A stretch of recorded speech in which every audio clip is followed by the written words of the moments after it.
Wellbeing into Retirement, an unusual podcast about finding purpose, meaning, and balance after a busy working life, with David Ailing-Smith and Peter Taylor. Exploring the emotional, psychological, and practical realities of modern retirement through a series of reflective conversations undertaken whilst walking scenic routes across the UK. Wow, that's quite a view to start, isn't it? It is. We are in Wales and we're staring up at the highest mountain in South Wales, Pen-y-fan, and looking forward to it. A very windy day, but beautifully bright. I mean, I don't know if people can hear this on the podcast, but there's a river. It's a little more than babbling. It's cascading over stones. It's got like a stepping stones across there, but there is a bridge as well. There are sheep to the left in a sort of little micro valley. On the right-hand side, there is it's steep, a very, isn't it? very steep, big hill. Yeah. Well, it's, you know, those of our listeners who know Pen-y-fan, it's fun fact, Peter, coming up, 886 meters high. Okay. But it's not even within the top 10 highest mountains in Wales. They're all in Snowdonia. I've been up there, but it was on a train. That's the way to do it, isn't it? Yes. Yeah, Snowdon being the highest at over 1,000 meters. This probably doesn't even feature in the top 20, but it is the highest mountain in South of Wales and in southern Great Britain as well. So, no, looking forward to doing it with you. Yeah, and it is windy. We accept that there is wind. We're doing our best to huddle down behind a stone wall with some coffee. But yes, what are we going to be talking about today then, Daz? You know, we've spent the early podcast talking about some of the hidden challenges of retirement. You know, the fact you spend a lifetime learning how to do your work, and there's very little preparation in how to stop work. You know, we talked about the psychology, the emotion, and the identity dilemmas. That was a good one we did, I thought, last week. Yes. With Sadie. We haven't published that yet, but that's good. But I'd like to talk about the joys of not working. It feels about time to celebrate elderescence. I appreciate you're not there yet, and so you probably won't be saying anything on this walk. No, I like that. The joy of X working. Yes, exactly. That's what I think we can type later. And I know many are obvious, but I've got a list, as you know. Of course you have. But I think, I'd like to phrase it. I think many of them are sort of the antidotes to some of the challenges we've mentioned. And also want to say that, you know, everyone is different. This is very personal, this journey that some of us are on. And so this won't resonate with everybody, but I think, you know, I'd like to talk about some of the things I've experienced. I'd like to talk about some of the things, you know, other friends of mine have experienced, and I've made some up, which I think are probably true, but, you know, maybe a bit more theoretical at the moment. Okay. Oh, that sounds very good. Whoa, there's a big blustery blow there. So my preparation for this was, apart from agreeing what time you were going to pick me up and drive me here, was I bought a new pair of walking boots. I noticed. I did want to comment. They're very sparkly, Peter. They're not sparkly. They're nice. They're nice. They're Merrell's, and you know, we are open to being sponsored if Merrell. Other brands are available. Other brands are available. But I thought we got off. We're doing these. I think there's a number we've already planned for the future. So I needed a decent pair of lightweight walking boots for the summer months. No, I think I'm jealous because my Vans are falling apart, as you know, but they are monogrammed, so I'm a bit loath to chuck them. Yeah, but no, they're good. But also, you know, I had an accident this morning. My rucksack broke, so thank you for carrying my water bottle. Yes, I am actually his bag carrier. Finally, after all these years, and he's got the heaviest water bottle on the planet. It weighs more than the rest of my rucksack and accoutrements altogether. Oh, you're going to moan about that all the way up. I am. So there we go. But maybe just to finish off the introduction, if I may, you know, just thinking about. I mean, some of these are obvious, but I think there's. You know, I think there is a huge psychological benefit of not working. I mean, you know, when one's in work, and you know, whether you enjoy your work or not, there's a pressure associated with working. There's travel often associated with working, and sort of that goes when you stop working. I think the background pressure at work is real. You know, the deadlines, the continual requirement to continue to perform, to deliver, to maintain. These are background pressures that when they stop, they're actually perhaps a bit more noticeable, even for those of us that enjoyed it. I think, and putting down that load, I was just thinking about you trooping up that hill we did a couple of weeks ago with that big old rucksack on your back. There's an emotional freedom, I think, associated with not having that burden anymore, even if you enjoyed your work. Would you go for that? I would agree. No, I'd agree with that. And I think the other thing, I think there is a. I think you're kind of. You're kind of fit for purpose, or I don't know. It's about being. The way I could compare it is, we've travelled a lot during our life for work and pleasure, but a lot for work as well. And when we came back after COVID and we're out of practice, it was really hard. I mean, on the first transatlantic flight I did after that, I couldn't believe how difficult it was. And yet there was a period of time I was doing it almost once every few weeks. Well, I think you're making my point as well. I think you habituate to that pressure, to that whole way of working, which doesn't necessarily mean it's natural or comfortable or indeed good for you. I don't know. I'm not, enjoyed my working life, but I am interested how that does I feel lighter actually since I've stopped working, and so I feel that's a big thing. But I think the biggest joy is the time to do what you want to do. I think time is the biggest gift, to build the life you want. We talked last week about perhaps discovering who you are, living more in the moment. Time's a gift now, not a deadline.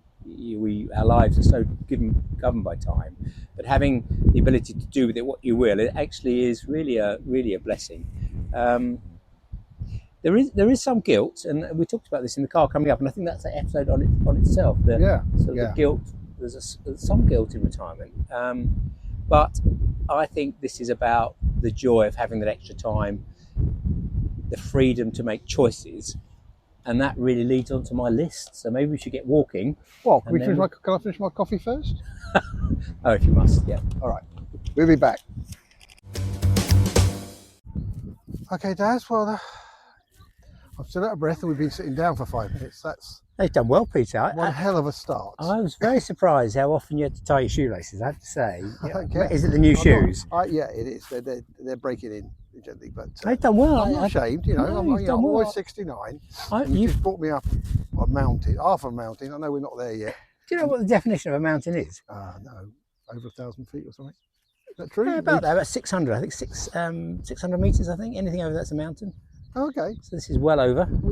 They've been devalued then. I'm sure when I was younger, they were much taller than the mountains. It's imperial and metric, isn't it? Things have got smaller. Oh, okay. Like that Mars bar we had at the start. That was tiny, wasn't it? That was, yeah.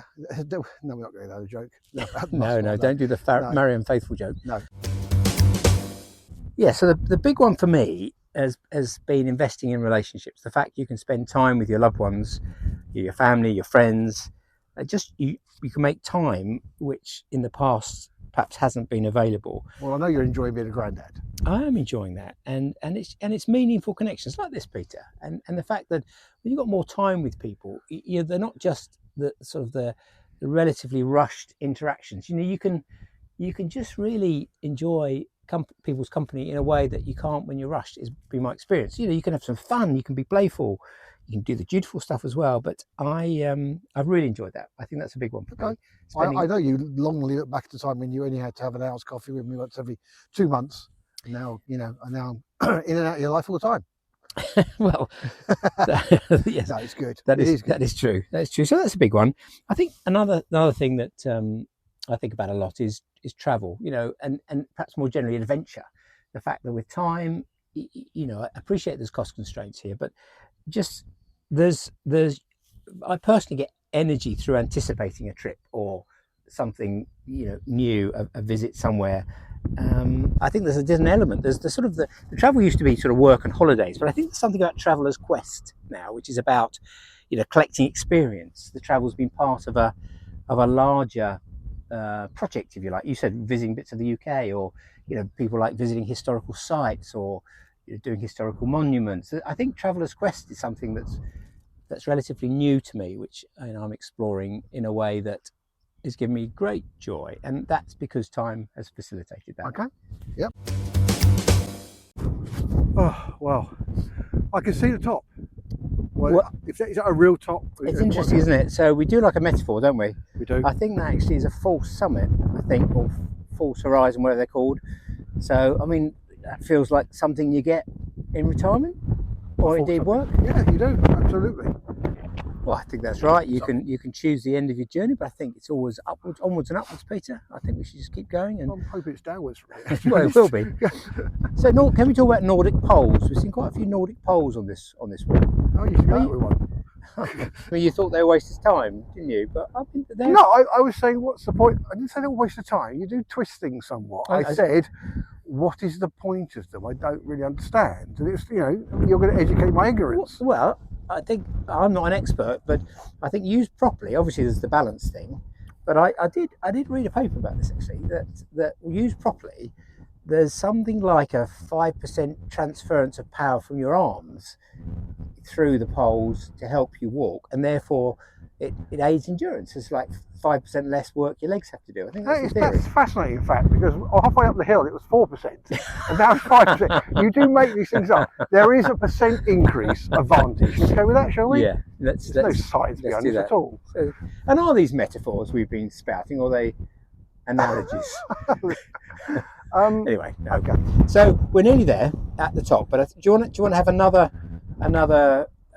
category of things that I personally have enjoyed more since I've entered the state of elderescence? Yeah, go ahead. And it's exercise, Peter. Oh my God. A refreshed focus on exercise, fitness. I mean, obviously, part of being retired is wanting to be around to enjoy it, and so I think it's been important to me actually, because I think it's a positive contributor to health, to mood, energy, and there are other elements that I've spotted since sort of exercising after work. Is it involves people, it involves a certain amount of commitment, it involves perhaps a consistency. And so all of these things that you get for nothing with work, you get a timetable, you get people to talk to, you get to go out, and actually it's driven a bit of a routine for me, which has enhanced the enjoyment of getting fit and keeping fit. And I can, given how you laboured up the hill, Peter, I can recommend a Peloton. Thank you, Dad.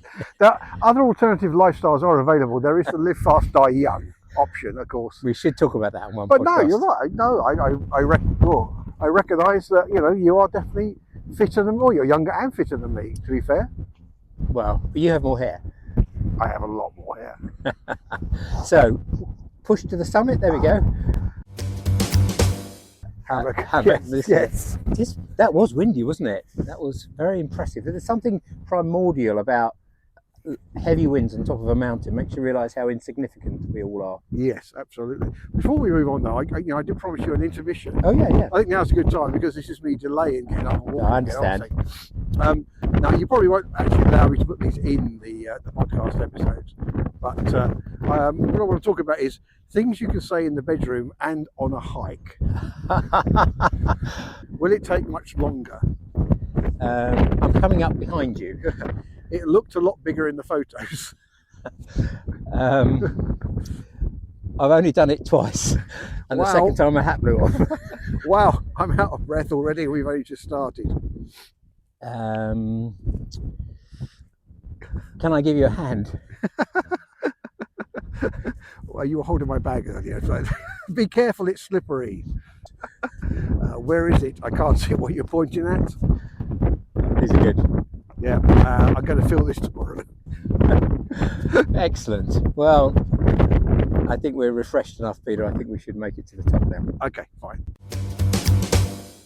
We are at the top. So, Dad, thank you for encouraging me on the way and carrying my bag for a short period of time. I appreciate that. That was somewhat windy.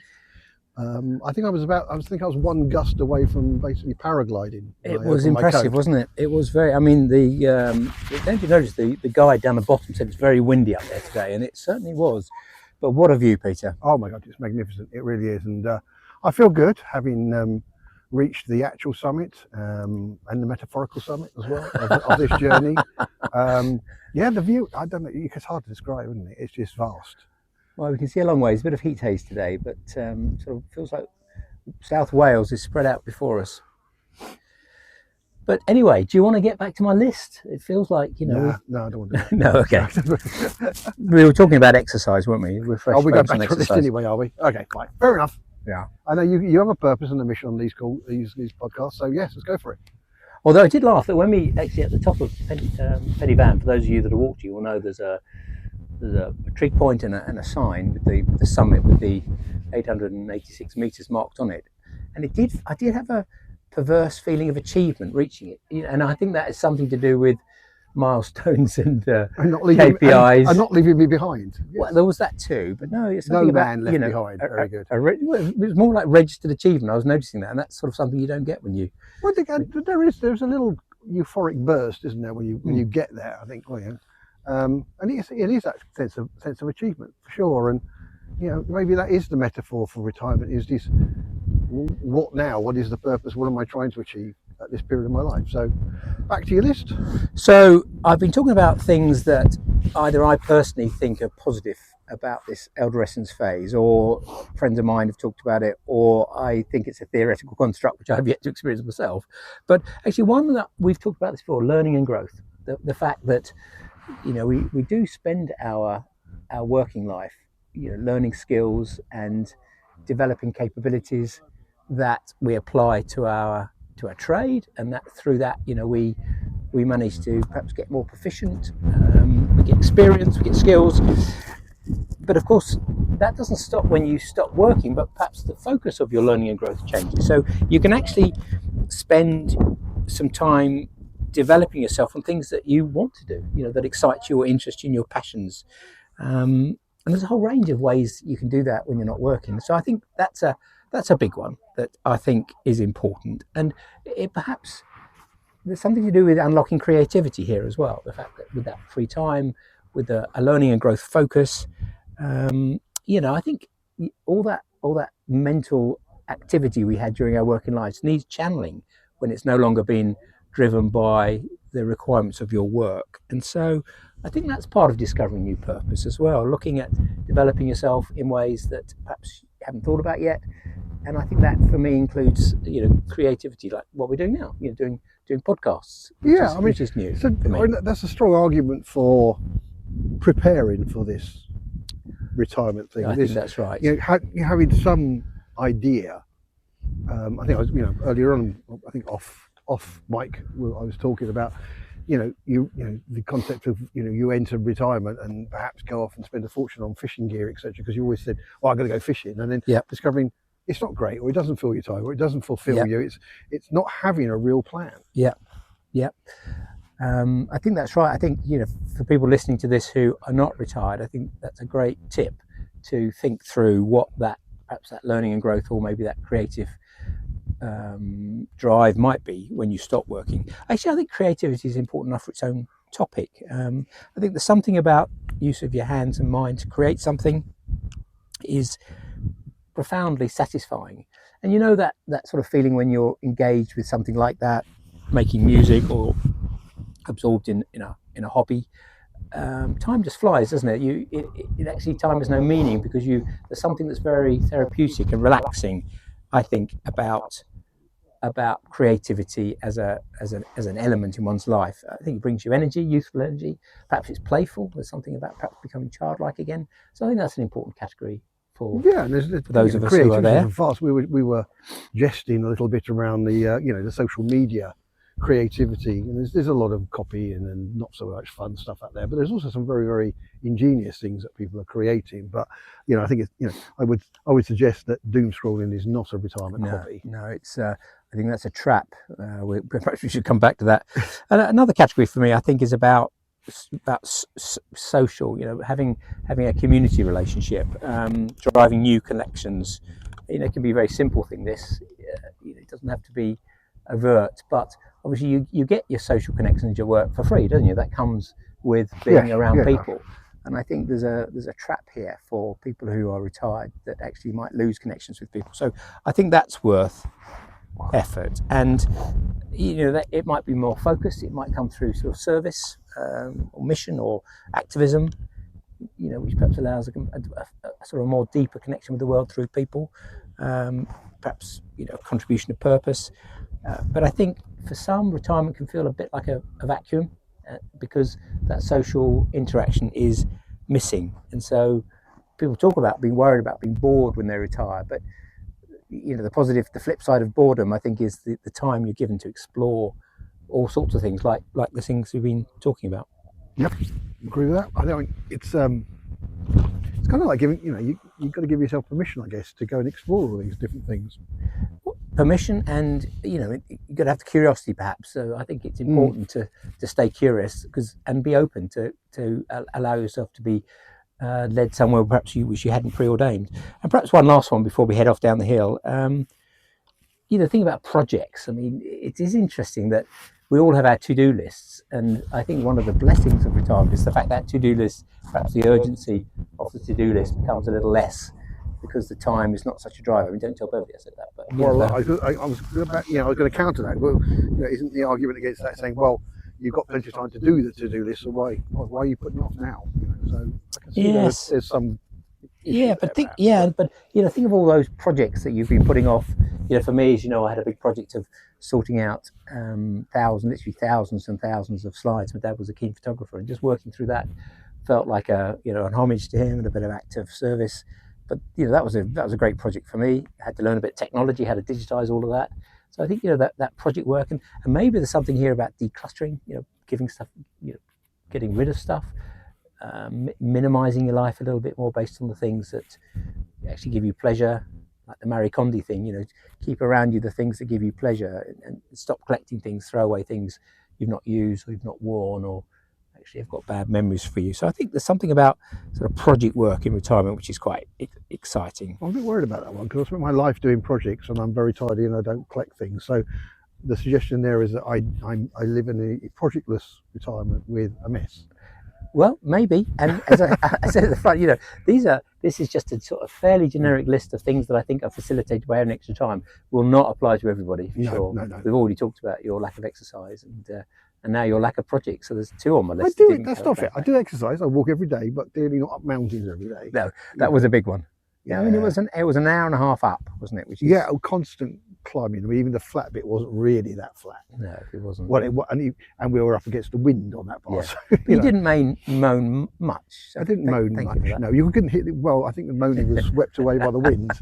But no, I mean, if you have the opportunity to do this walk, it is well worth it when you get to the top. And I kind of feel the descent's going to be not so easy either. I mean, it's a steady drop, isn't it? And you've got to. It's not American. We're not running down, are we? No, but we're going downhill, both physically and metaphorically, Peter. So why don't we start on that now? Excellent. All right. Oh, we're down the bottom, Daz. We're at the bottom. We have succeeded. In the car park, we made it. We have. Oh, this seat is so comfortable. Well, you did well, Peter. How are the shoes? How did they work out? They worked out very well, actually. Coming down the hill, it's a very different pressure and. Your legs work in a very different way, don't they? Different muscles, aren't they? Yeah, absolutely. But no, it's very good. Thank you very much. And I'm looking forward to we're going to go off to Abergavenny and find somewhere nice to eat. Yeah. So, where do you fancy walking next, Peter? You're done with hills now, are you? Well, I've already chosen the next one, Daz, and it's we're going to go for a walk. I'm suggesting, but I'm hoping you agree. We're going to go for a sort of a canal type walk around Oxford, which is quite flat, I believe. Well, I think by definition canals are quite flat. Well, they tend to be. They do tend to be. Oh, that sounds great. What do you know what we're talking about yet, or we're gonna I don't know what we're talking about. That it was more of the flatness was the important thing. Maybe the theme is how flat you feel after you've retired. Well, I think we've given a good airing to the benefits, the joy of retirement. Do you like my list? Yeah, good list. I haven't quite finished. No, I didn't think you had. So let's finish it off for the listeners here. Well, we did a lot of talking off mic as well, and I am conscious that this list may sound a bit glib, but it is a list of positive possibilities. Let me put it like that, associated with retirement. And I do understand that not everybody looks at retirement in this way, or is even able to look in this way. I mean, people have ill health, don't they? And they do, yes. They have financial issues, or they have responsibilities, perhaps with childcare or parents. That means they can't get to this. But I think, to be rounded in this podcast, I wanted to make sure that we covered all the really nice things that are associated with it. And we went through a few today, and perhaps two more to finish. Yeah, go. Well, one of them is about It is about, we talked a bit about making memories and the fact that memories actually, potentially last longer than your money. And so, and I'm Yes. wondering whether there's a category there about creating a legacy. Ooh. The fact that, spending time with your loved ones, making new memories, learning new skills, having new hobbies, being creative. And I'm wondering whether that this period, I like to feel that this period could be a very, very positive transformation for people, and perhaps there's a legacy associated with that, which is That's a very joyful. interesting one because, kind of, you got a question. I mean, how many people, when they finish work, feel they have left any form of legacy at work? I'd imagine maybe there are some that think they have, but I mean, work moves on so quickly. Moves on very quickly. So, bucket of water. Okay, the whole thing. But I'm glad we haven't had an episode where we don't talk about the bucket of water. Well, you have your your metaphors. I have my bucket of water. No, that's which good. in itself is a metaphor. So or an analogy. Or an analogy. Yeah. Or both, possibly. We'll look that up and I'll add that to the end of the podcast.